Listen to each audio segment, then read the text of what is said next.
My favourite joke is about perception, right? Basically, me, my partner, and my best good friend Paul were in a museum together, and we went up to this part of the museum that had no signs, but it just had like a big pile of shoes. And my partner was like, "Oh God, that's fascinating. What do you think it means?" And I was like, well, whenever I see a big pile of shoes, I immediately start feeling sad because it makes me think of the Holocaust. Because I saw it in a book years ago and the image is stuck with me.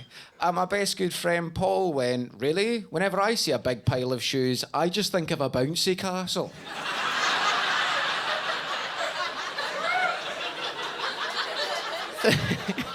I love that way of looking at things. Like, Paul, as I said, right, he's my best good friend, but he's also my show director, right? So me and Paul write jokes together. And since I'm writing jokes with my best friend, sometimes the jokes get really personal, and I'll tell them to an audience, and audiences will look at me and be like, "Are you okay?" But one thing Paul's taught me is no matter how sad or bleak something is, if you put happy music over it, people don't tend to think about the bleakness. They tend to go, "Oh, well, it sounds happy, so I'll try and look on the bright side." So here's all my most personal jokes to this.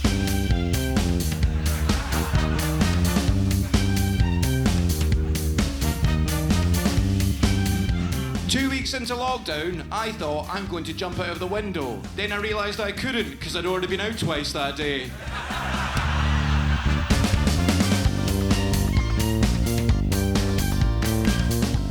I said to my mum about nearly jumping out of a window, and my mum said, "Oh God, I nearly committed suicide once. I nearly hugged myself, but I thought I don't want to be seen dead with a double chin."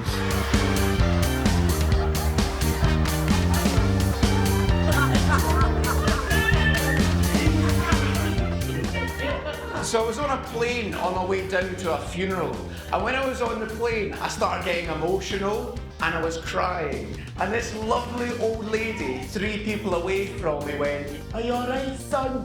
You seem upset. Would you like my travel pillows?" And I just looked over at her with tears trickling down my cheeks, and I went, "Don't worry, just wait till I'm asleep and put the pillow over my face."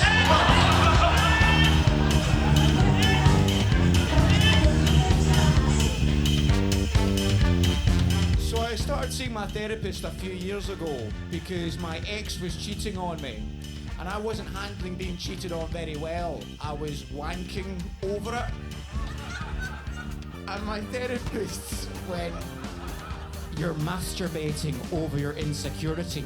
You're so afraid of feeling insecure that you're wanking over it." And I said, "Well, thank God I'm not scared of children."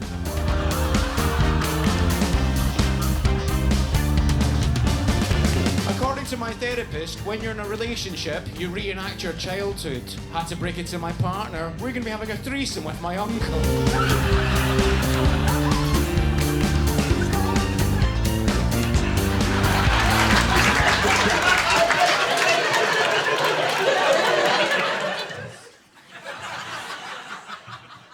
So I was in an airport, and it was Abu Dhabi airport, and I was on my way out of the airport, and when I was on my way out, an Abu Dhabi security guard pointed at me and went, "You come here." Obviously not in my accent, in the Abu Dhabi accent. I'm not going to do the Abu Dhabi accent. Also, it'd be a difficult impersonation to do because we don't really know that much about Abu Dhabi. Like, all we tend to know is it's a corrupt regime and the difference between rich and poor is huge. So I'll just make him English.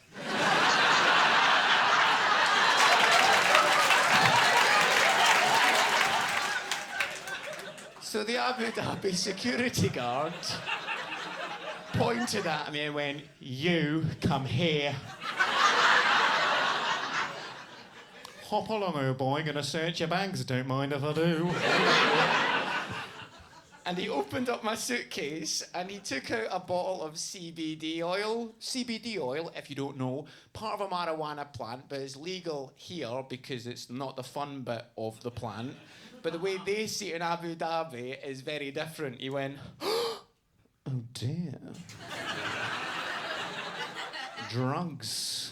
And I couldn't deny it was drugs because the label had a picture of a dog wearing sunglasses. And at this point, I'm shitting myself because we also know about Abu Dhabi, not very lenient. And the other thing I thought was like, oh my God, because I felt so embarrassed because I thought of all the things to go to jail for in Abu Dhabi, CBD oil. What made it worse, right? It was vape liquid. So uncool, right? I smoke e-cigarettes and I think I'm a fanny. I'd rather get 50 years for having cigarettes on me that were illegal, because at least it'd be a bit sexy, you know. I think cigarettes are cool, man. You can chat somebody out of a cigarette. You can be like, hey, have you got a lighter? What can you do with an e-cigarette? Do you like the smell of custard?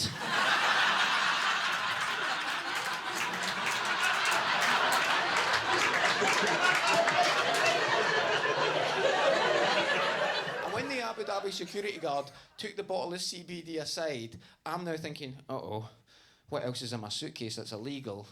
Because I know that that's illegal. I know that I'm illegal.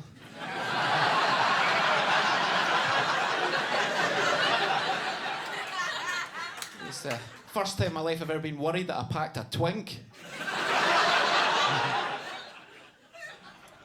And then he took out PrEP pills. Right, PrEP pills, if you don't know, right, a couple of people know what they are, right? PrEP pills are pills that you can take that stop you from contracting HIV. Oh, I love telling straight people. Because they might not say anything, but you can see it in their eyes. They're going, are you telling me the gays defeated God?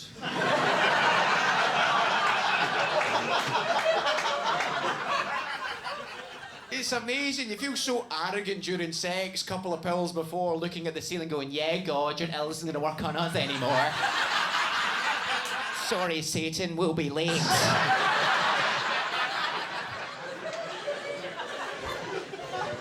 All you need to do is you take 2 pills 1 hour before you have sex, which is a long time to wait in the park, but we're working on that.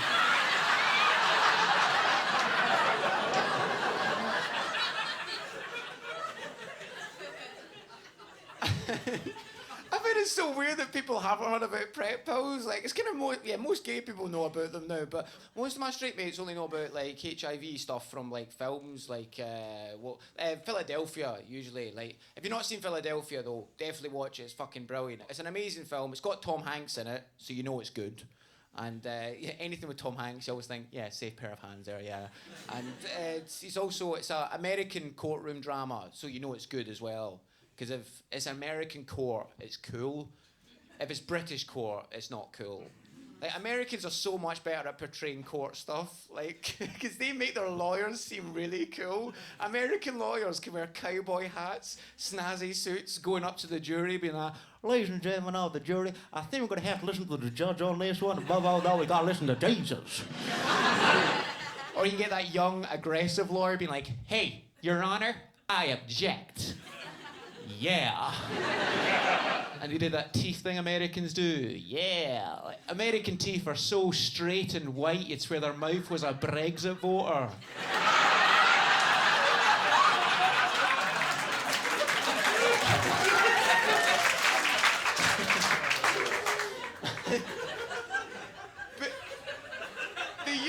Is nothing like American court, right? Our lawyers, they don't wear cowboy hats, obviously. They wear wigs, which I don't understand anyway, because you're making them look stupid. Surely if you think the person's committed the crime, make them look stupid.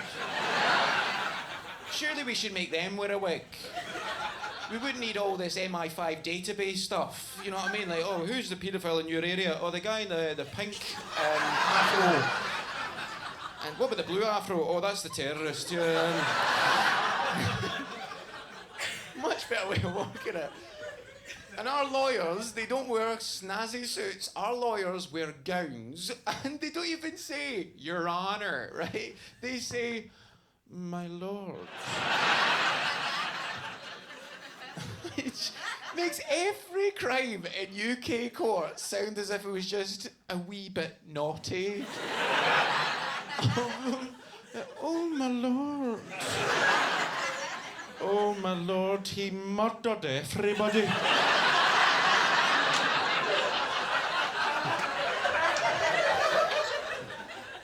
I don't know what we're going to do with him, my lord. May I approach the bench?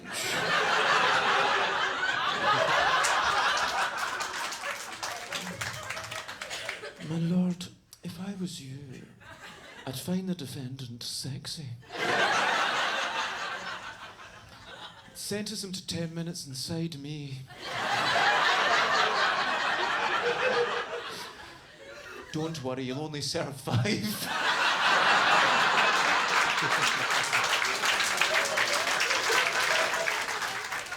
Especially for bad behaviour.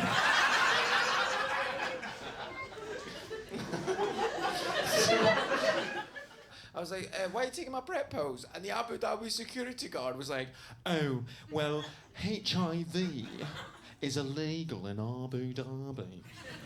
I was like, first of all, I'm thinking HIV is illegal in Abu Dhabi. I'm like, who's smuggling AIDS?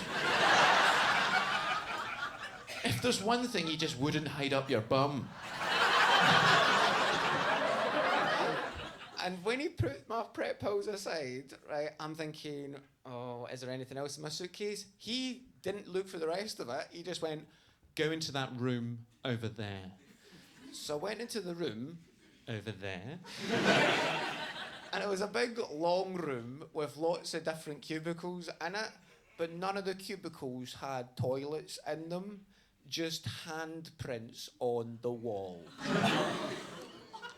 You had exactly the same perception I had at that moment. If you go into a room and there's painted handprints on the wall, there's only 2 places you can be. Either bum search area or a nursery.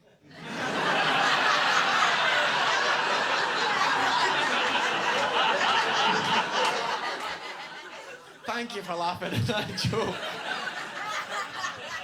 I generally get really nervous whenever I tell that joke.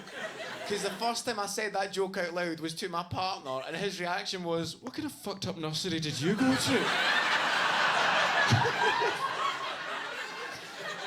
But we've all had the same experience, right? In nursery, you put your hand in the paint and then you put it on the wall, yeah? Oh, okay, cool. I'm not mental. Good, okay, cool.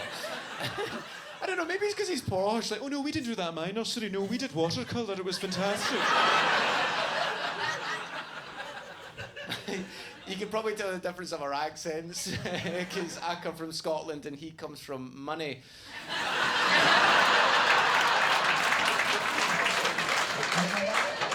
Because I'll try way too hard on dates that I'll do stupid voices to try and make them laugh. And I'll be like, hey, when I met to my house with Kermit the Frog, it'd be really hot. Oh, yeah. Oh, and Miss Piggy, you'd be there as well. Oh, Miss Piggy will be there. She goes right up, which is hard. Do you know the Muffin Man? On a date, though, a guy told me he was a massive Lord of the Rings fan, right? And when he told me that, I was like, I'll save Gollum for dessert. And when he said, Larry, I've got to go and get my taxi, instead of going, oh, before you go and get your taxi, if you love Lord of the Rings, you'll probably love Gollum, like Schmeagol. And instead of doing that, though, because that would have been quite cringy, I panicked he was leaving, so I grabbed his hand and led him to his taxi as Gollum.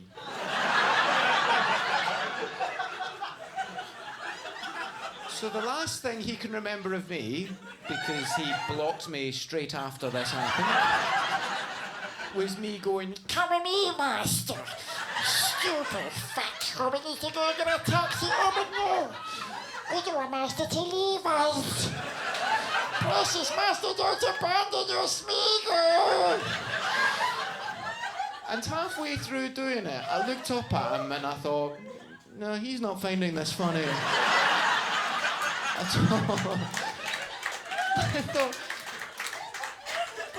thought it's going to be weirder if I stop halfway through it. Like, too much of a change. Master, please don't leave. No. Nice meeting you, man. Let's do this again sometime.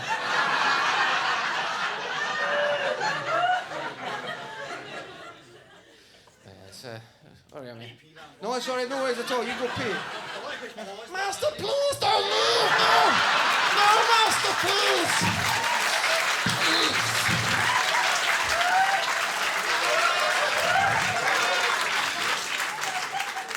Stupid fat hobbit. Go to the bathroom in order to use the ring. Double meaning on the word ring.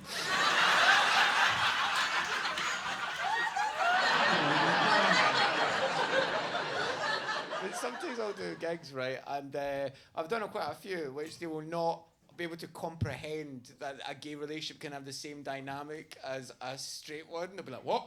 A man and a man being the same as a man and a woman? No, which one of you stays in the kitchen all day? Few of those gigs, right, spring to mind, but one in particular, right, because it was, at the time, probably the worst gig I'd ever done. It was about 7 years ago, but it ended up being the best gig I've ever done, right, because I lost all my confidence after it, and I was going to give up comedy, and my agent was like, before you give up comedy, why don't you speak to that nice Irish director loads of people use? And that's how I met my best good friend Paul, because he started directing my shows, and then we became best friends from there. So weirdly, I'm really happy I did a horrendous gig, because I got my best friend out of it. But it was a gig in Halifax in Northern England land, and it was a British Legion gig. Good. You could all book comedy better than the person that booked for that gig. I have no idea why they thought I would be a good shout for that one, right? And I was on stage, right? And I was going all right. And then I started talking about my boyfriend at the time, but I didn't even say, like, anything. It was just kind of relationships jokes. It wasn't anything particularly bummy.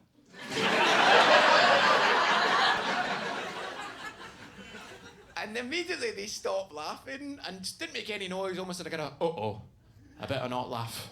Because if I laugh, people are going to start thinking I'm gay as well.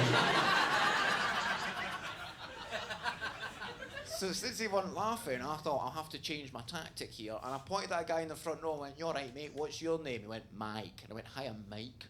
What do you do?" And he goes, "I'm in the Navy." And when he said that,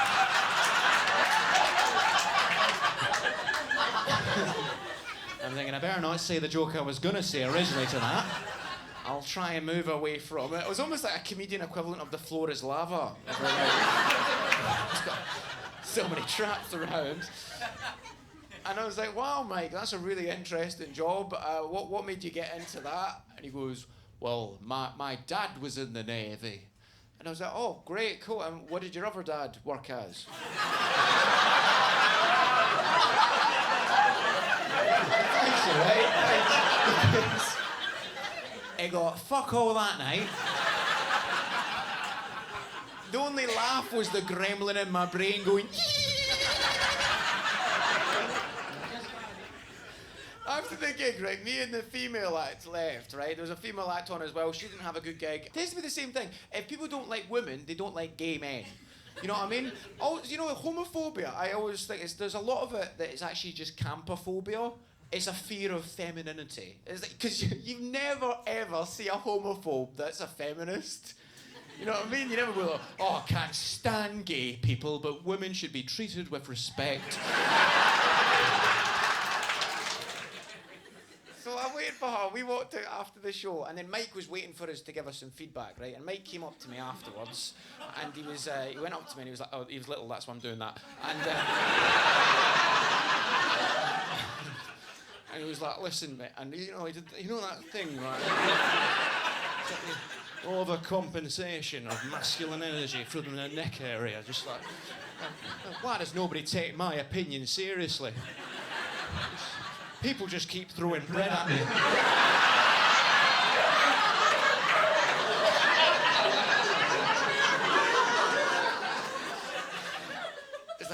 listen, mate, I don't mind the gays. And I'm thinking, yeah, of course you don't. With your head bob, and you'd be welcome in my community. And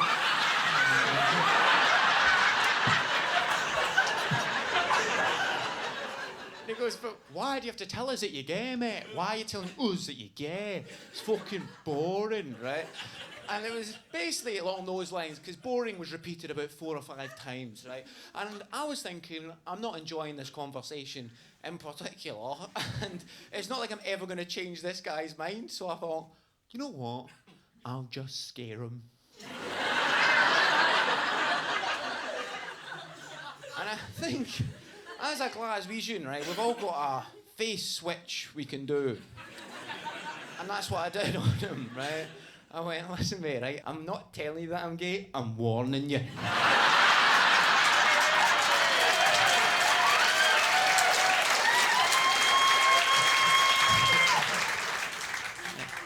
The feedback was over pretty pronto at that point.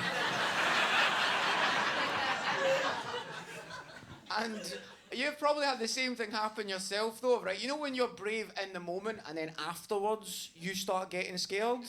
So that's what happened, right? I was brave enough at the time, and then afterwards I was ruminating about what he'd said, and I was thinking, no, maybe I am boring. Maybe I am shit. And that's when I started losing all my confidence. But as I say, that's when I got to meet my best good friend, Paul. So it's a really good thing that it happened. Also, the thing is, I don't know if you work with your best friend. The problem is with working with any friend is you don't tend to get much work done.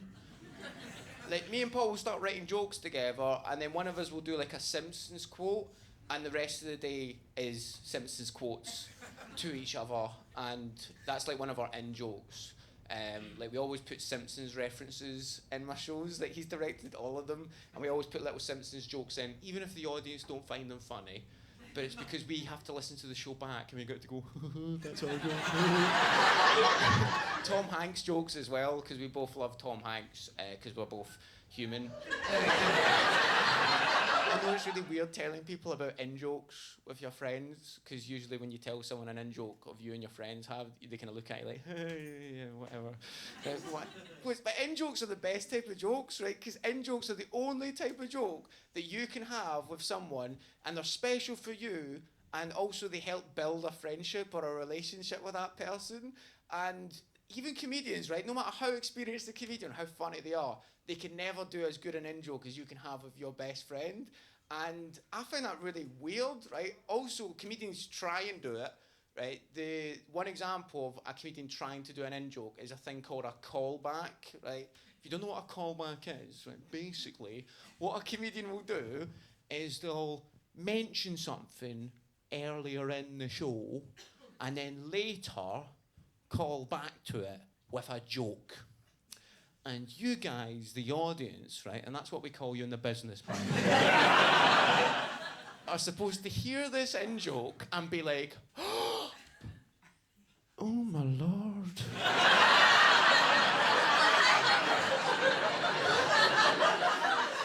Yeah, me and Paul have actually always wanted to do a call forward, which the opposite of a call back, right? So the funny bit comes first, but there's no meaning for it.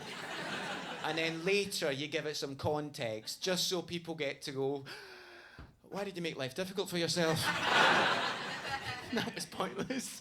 But it's just because of perception and changing it is quite fun. But yeah, I know it's weird me telling about me and my best friends in-jokes, but I think the only time it's easy to tell someone an in-joke is when it's a nickname, because that's set up like a joke, because you get to go, this person's this, called this because of this. So it's like set up punchline. Like, I've got nicknames myself. My nickname is Larry, because my real name is actually Lawrence. Yeah, I know.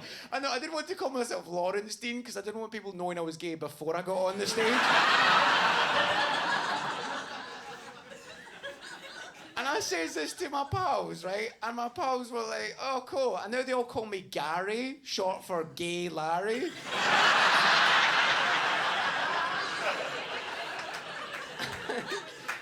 It's not the best nickname, though, right? My group of mates, right, one of them's called Rachel, and Rachel's nickname is Doorbell because she's got no knockers.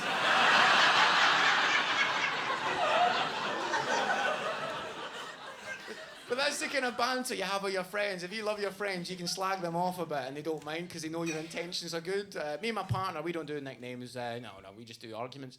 And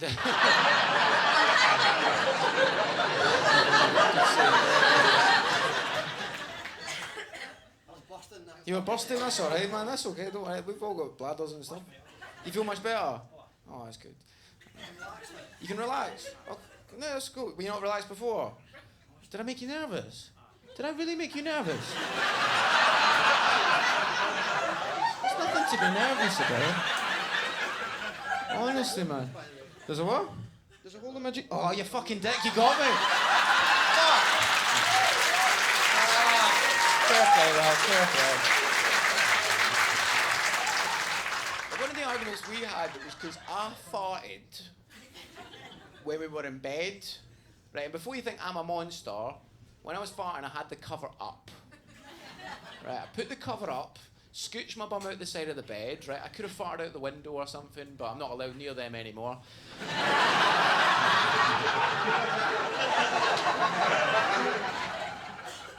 And when I was farting, I was wafting it away, right? And he went, Larry, are you... You know that kind of Glasgow, when there's someone's posh and they're from Glasgow, for some reason they don't really have muscles or bones? Or... No, I can't go to Morrison's today, it's too windy.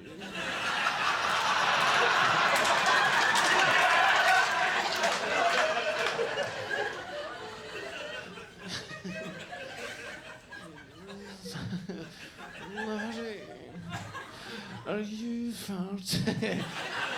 He did that whenever he was given instructions, and I actually bought my boyfriend Viagra for Christmas just to stiffen his wrist.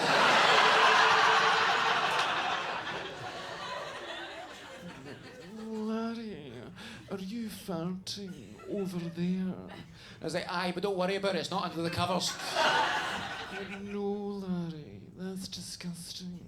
If you're going to fart in the corner. Over there. Are you mental? Can any of you imagine anything more terrifying than waking up in the middle of the night and just seeing your partner just standing in the corner?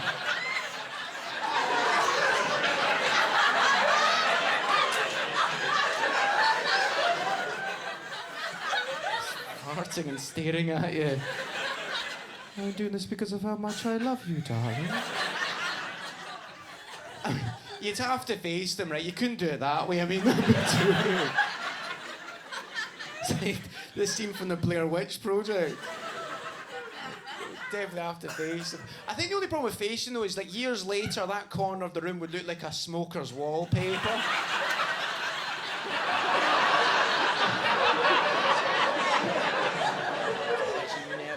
As attracted to my partner as I am now, and oh, thank you, and because we broke up 6 months ago, and now he's unattainable. Oh, you don't like me anymore? Oh, you're my favourite. But it's for the best, right? It's for the best. It's for the best, and he loves the freezer. It's for the best.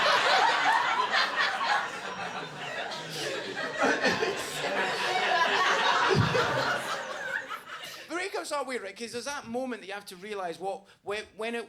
Because after a breakup, you have so many things you're thinking and you're feeling and all that stuff. And then after a while, you get to go, oh, it was for the best. You know what I mean? And it doesn't necessarily mean for all breakups.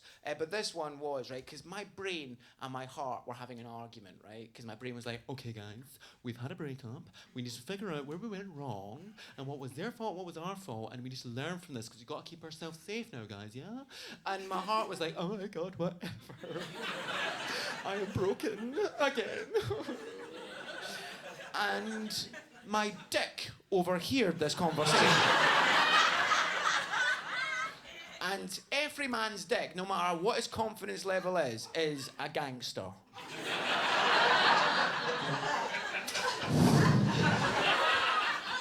Hey, balls, come listen to this shit.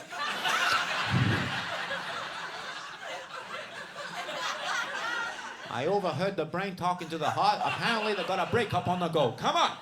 I know what it means when we've got a breakup. That means the ex-boyfriend is now having sex with other people. That sounds hot. Is there any questions?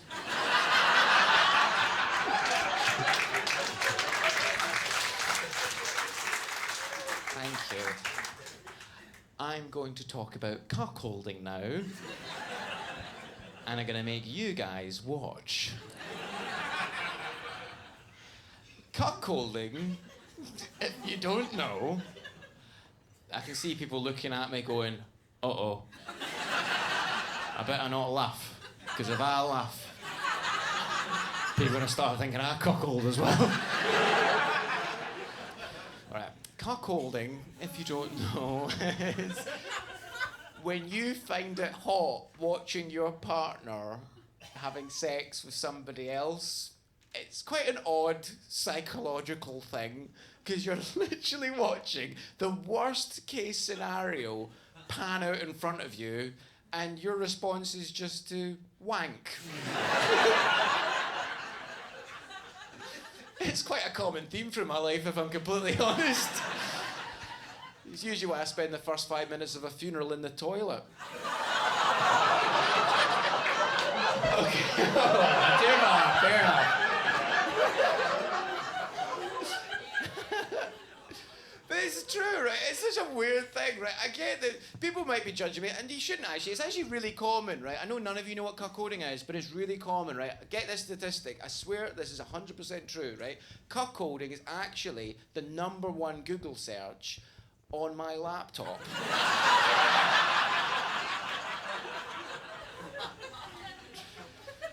But I'm seeing a therapist about it, and yeah, she's blunt. She's like, you know what your problem is? You're not feeling your feelings. You're just feeling insecurity, and you're masturbating to cover up the insecurity. I'm like, yeah, what's wrong with that? Everybody wins. Because she's saying that I'm basically avoiding my real feelings and I'm disassociating. I think disassociation is great, right? Because first of all, you can either wank or you can joke about feelings. That's what I usually do, joking. And she was like, no joking about your feelings, Larry. You gotta feel them. And she's Northern Irish, by the way. I know it's not a great Northern Irish accent. And it's just weird having a Northern Irish therapist, because I'm having to tell a Northern Irish person about my troubles.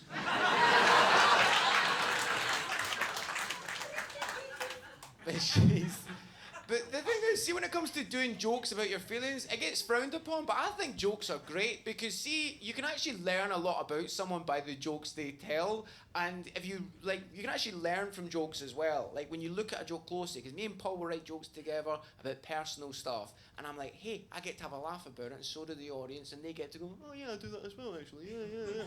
And I said this to my therapist, and she's now starting telling me jokes, because I find it easier to understand a joke than I do my actual feelings.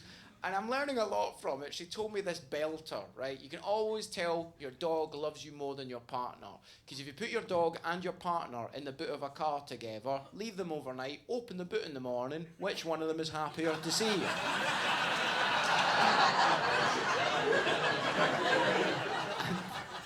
When I heard that, my brain was going, that's a funny joke. We need to remember that, guys. That's great.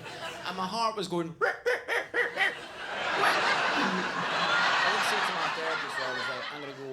I was gonna go away on holiday for the breakup.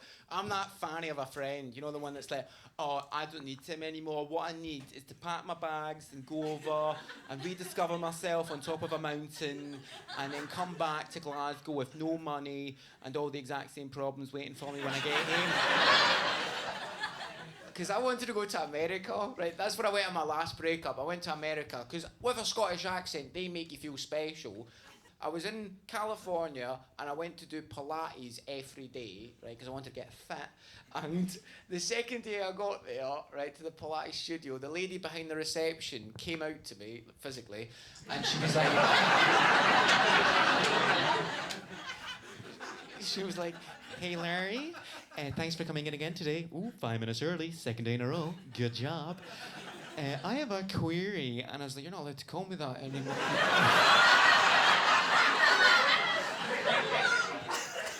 She was like, I have a query. The ladies in the class before you heard that there's a Scottish guy coming in again today, and they've freaked out. Would you mind saying hi to them? They're of an older generation, and they've never met someone from Scotland before. They're actually so excited they've missed the bus to the old people's home just to say hi. And my head and my heart are having another argument at this point because my heart is going, oh my God, old people, I love old people. And my brain is going, fuck. I've got to represent Scotland here.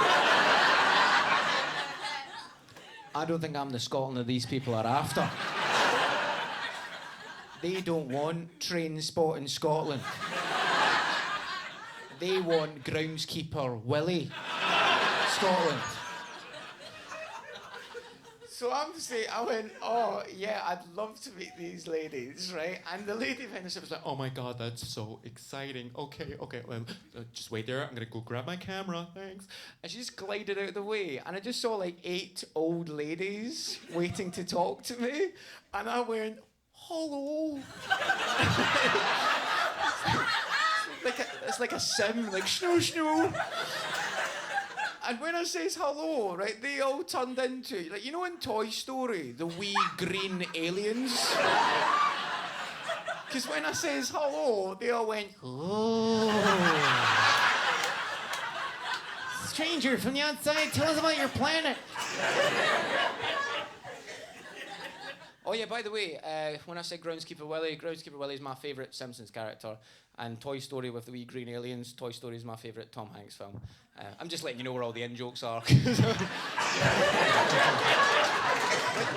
therapist was like, don't go to America. I was like, fuck, what do I do? She's like, work on yourself.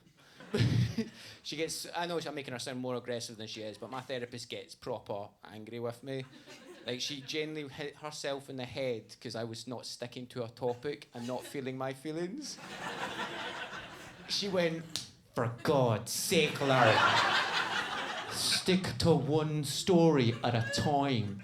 And I went, did you just hit yourself in the head? She went, I only hit myself because I'm not allowed to hit you. And she has got a point, to be fair. I do that a lot. That might be able to tell. So anyway, so when I was in Abu Dhabi...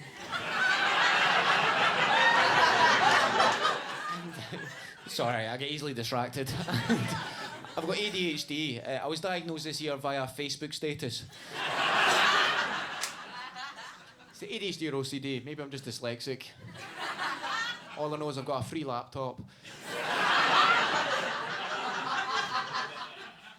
Although actually, the thing is with ADHD is my ex said to me that he thought I should get an autism test. I know, it was like, an autism test? I was like, no, I'm going to get 2 autism tests because I like even numbers, remember?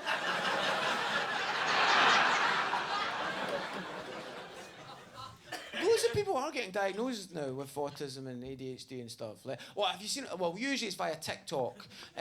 Because if you've not seen these videos, there's videos on TikTok of people dancing next to symptoms of serious conditions. And you have to decide if you've got it, right? And it's 60 seconds, and the symptoms are very vague. Do you find it difficult to concentrate when doing boring tasks? Ding. Have you watched your favourite film more than once? Ding. Do you hate Mondays? You've got liver failure.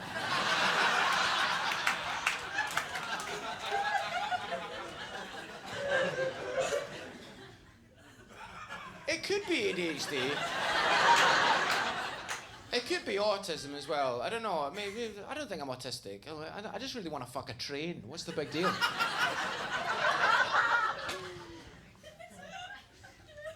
That's a joke. Okay. You already know as well, from what I've already told you, I wouldn't want to fuck a train. I'd want to watch a train. Fuck my boyfriend. Choo-choo. Okay, right, okay, I'll continue. And, sorry, my community's affliction, and the ADHD community, not the LGBT community. Fucking hell, I'm riddled, right? Oh, what are you, Larry? Oh, I'm ADHD LGBT. So I identify as an eye exam.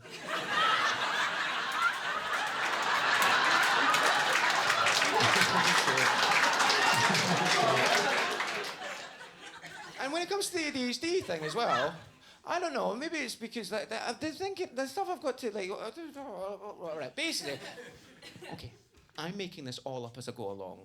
That's why I come across I've got ADHD. I'm thinking, right, I'm not even Scottish. I'm not gay either. Farting in the corner, I've never done that. I live in a lighthouse.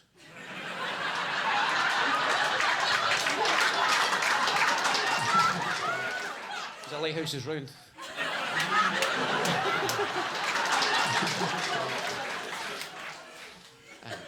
Right, okay. So I was in the Abu Dhabi security bit, right, and I had my hands up on the handprints, and this was a moment that I probably was disassociating, because I remember obviously being in that situation. I was looking at my handprint, and I was thinking, okay, if they go up my bum here, what I'll do is I'll lower one of my hands slowly, and I'll just think about the scene in Titanic when they're in the car. And I was really nervous about this bum search, right? Because I thought of all the bum searches I could ever get, this would be the most painful one, because it's an Abu Dhabi bum search. Because I've got terrible women's rights, terrible gay rights. They'll have the worst lube in the world. They wouldn't have anal lube, I mean, that's for sure. If you haven't heard of anal lube, highly recommend it, it's amazing. Right, so, honestly, anal lube is so good. I'm convinced if I slathered my car in anal lube, I could park it in my cupboard.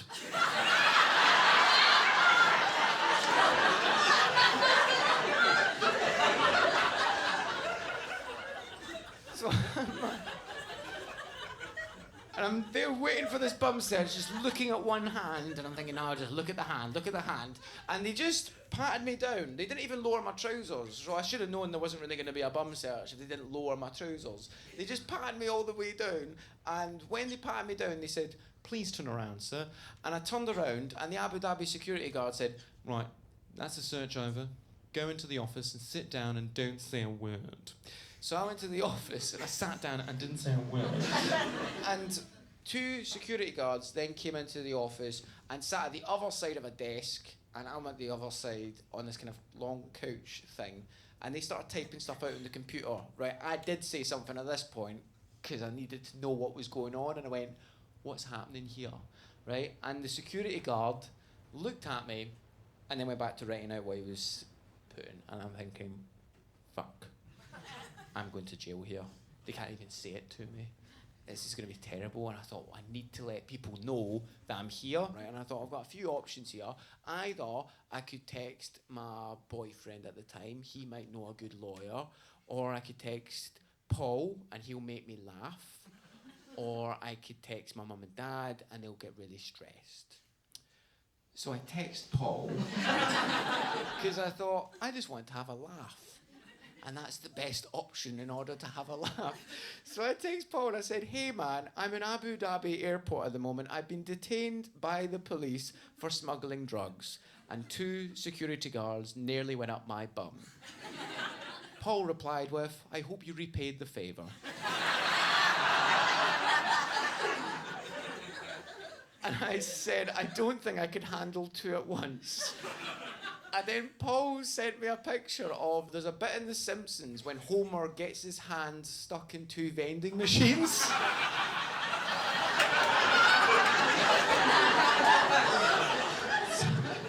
I'm looking at my phone and I'm laughing my head off. I must have looked like the most arrogant prisoner these security guards have ever seen me just being like, yeah, whatever, yeah, 20, 30 years, whatever, this meme is worth it. And you probably know what the end of this story is, right? Because I'm obviously not in Abu Dhabi prison at the moment. They let me go, right? I hope none of you are sitting there going, oh, I wonder if he gets killed at the end. Apparently he goes to jail in Abu Dhabi for 40 years and he comes back and finishes the show later.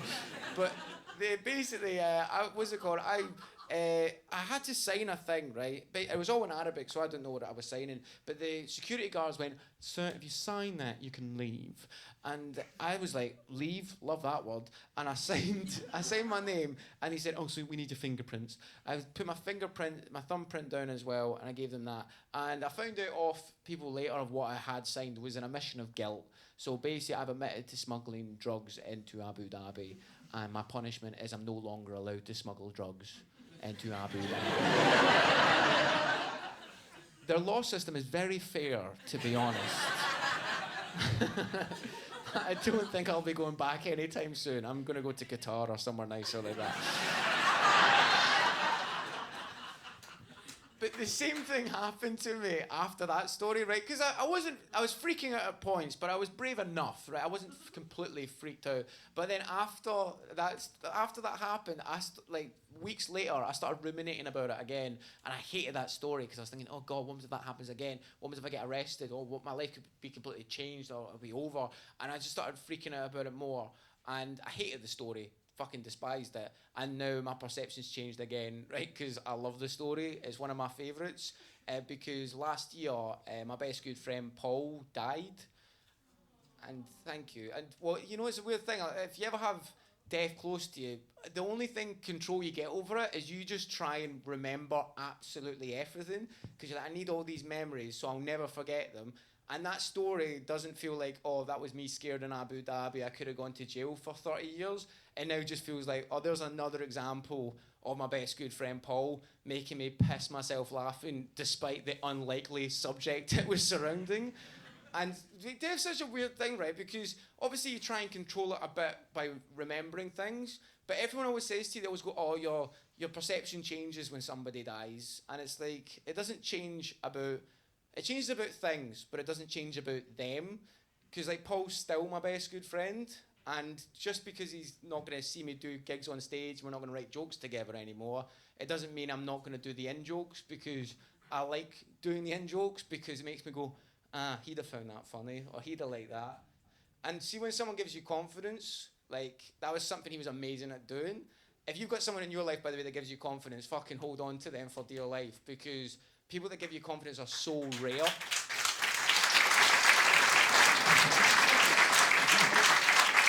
Such a rare trait, man. Like, I think a lot of people want to be good at it. I think we should all aspire to be good at giving other people confidence. But fucking hell, like, it's a rare thing. And the only thing you can ever do in return for that person that gives you that is try and make them proud. And I was so worried, by the way, right? I was so worried I'd let Paul down. I arrived at Paul's funeral with my suitcase in one hand, my tear-soaked travel pillow I got from that lovely old lady in the other. And just before the funeral started, Paul's brother said to me, are you still okay to do the eulogy? I had no idea I was supposed to do the eulogy, right? And I was already feeling uncomfortable at this point because I hate people talking to me when I'm on the toilet.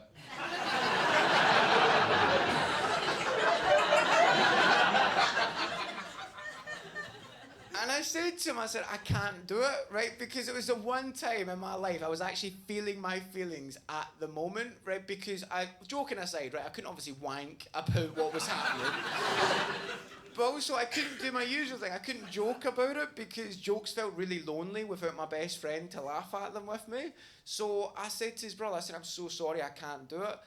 And I'm thinking, what would I have done if I had done the eulogy? I thought I probably would have talked about the time I was in Abu Dhabi and Paul managed to make me laugh despite that scenario I was in, or about how I nearly gave up comedy and Paul was the one who stopped me from doing it, and he did his amazing gift of giving someone else confidence.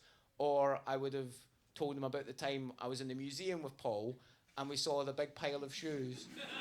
And my perception was so dark, but Paul's was so typically Paul, of he managed to see something funny and something really lovely and beautiful.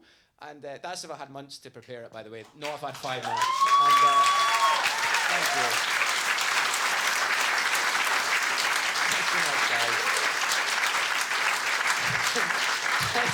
Thank you, guys. I mean, that's if I had months to prepare the eulogy, right? 5 minutes notice, I think I would have gone on and done an in-joke and made everybody feel even more uncomfortable. Be like, oh, it's terrible, Paul died at such a young age. He never got to live out his dream of becoming a shrimp boat captain. Paul's funeral was genuinely the saddest but the funniest funeral I could ever imagine going to, right? Because Paul organised it himself, right? Because Paul knew he was dying, he had all the symptoms. He was watching his favourite film more than once, and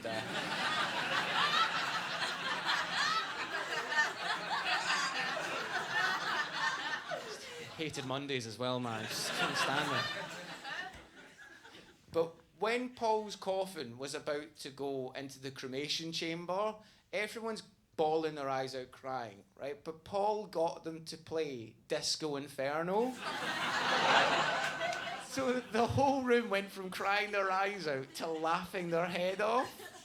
And I'm sat there in one of the bleakest situations I've ever been in, listening to Disco Inferno. And I thought, isn't it weird how happy music can cover up a really sad situation? Thank you very much.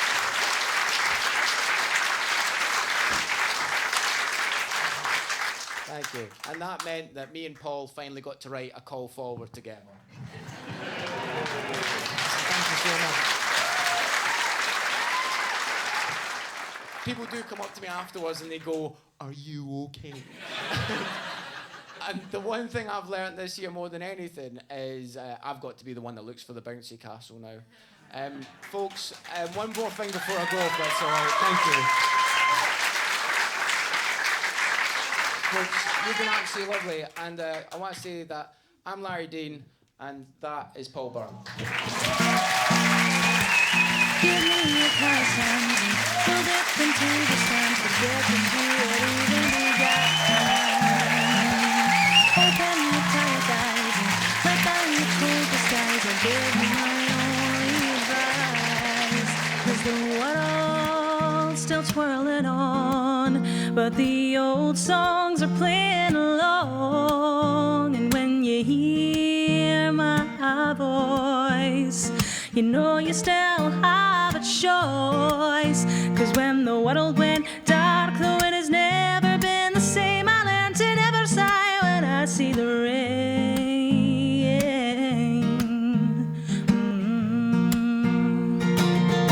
Ooh, ooh, ooh.